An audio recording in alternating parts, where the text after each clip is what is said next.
और देखिए, बिहार चुनाव पर एक और बड़ी खबर मिल रही है। बीजेपी उम्मीदवारों की लिस्ट आज आ सकती है। पहली लिस्ट बीजेपी आज जारी कर सकती है। 101 सीटों पर चुनाव लड़ेगी बीजेपी। ऐसे में उम्मीदवारों की तस्वीर जो है आज क्लियर होने की उम्मीद है। आज प्रेस कॉन्फ्रेंस भी होनी है। बिहार चुनाव से जुड़ी ये बड़ी खबर है। बीजेपी उम्मीदवारों की सूची आज जारी कर सकती है। पहली लिस्ट बीजेपी की तरफ से जारी की जा सकती है। और बिहार में सीटों के बंटवारे पर मांझी का बयान, 6 सीटें देकर महत्व को कम आंका गया है। आगे उन्होंने कहा कि खामियाजा एनडीए को भुगतना पड़ सकता है। सीट बंटवारे को लेकर एक तरीके से जीतन राम मांझी चेतावनी दे रहे हैं। उन्होंने कहा है कि 6 सीट देकर हमारे महत्व को कम आंका गया, जिसका खामियाजा चुनाव में एनडीए को भुगतना पड़ सकता है। देखिए, आला कमान ने जो तय किया, निर्णय किया, वो निर्णय सिरोधार्य है, लेकिन 6 सीट दे करके हमारे जो महत्व है उसको उन्होंने कम करके आंका है, जिसका हो सकता है कि खामियाजा भुगतना पड़े हमारे एनडीए को। और सीट शेयरिंग को लेकर उपेंद्र कुशवाहा का बयान भी सामने आ चुका है। सोशल मीडिया पर इससे जुड़ा उन्होंने एक पोस्ट किया है। कुशवाहा ने लिखा, कार्यकर्ताओं से क्षमा चाहता हूं, अनुकूल सीटें नहीं मिल पाई, व्यवस्था यानी मजबूरी कार्यकर्ता बखूबी समझ रहे होंगे, ये उम्मीद उन्होंने जाहिर की।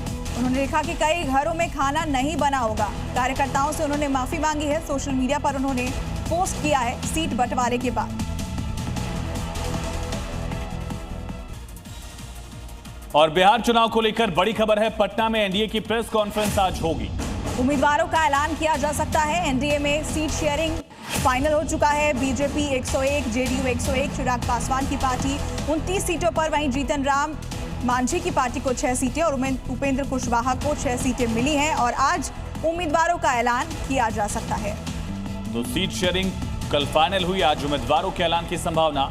एनडीए की प्रेस कॉन्फ्रेंस आज होने वाली है।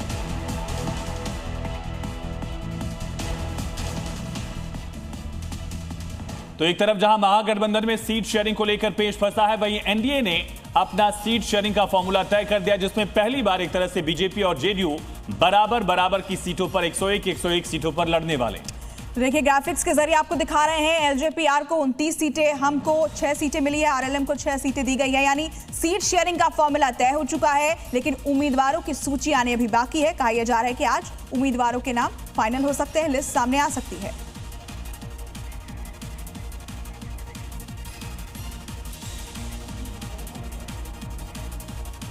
तो सीट शेयरिंग का फॉर्मूला तय हुआ। आज उम्मीदवारों के नाम बीजेपी की तरफ से घोषित किए जा सकते हैं और पहला मौका है। देखिए किस तरह से नीतीश कुमार का जो कद है वो चुनाव दर चुनाव बदलता गया।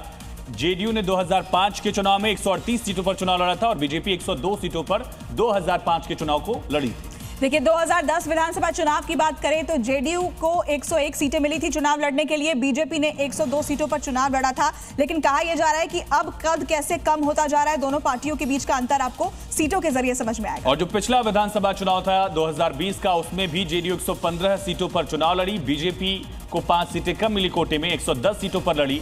लेकिन इस बार पूरा जो परिवर्तन दिख रहा है, एक तस्वीर जो है बहुत बड़े बदलाव के साथ, दोनों पार्टियों का कद गठबंधन में बराबर का हुआ है।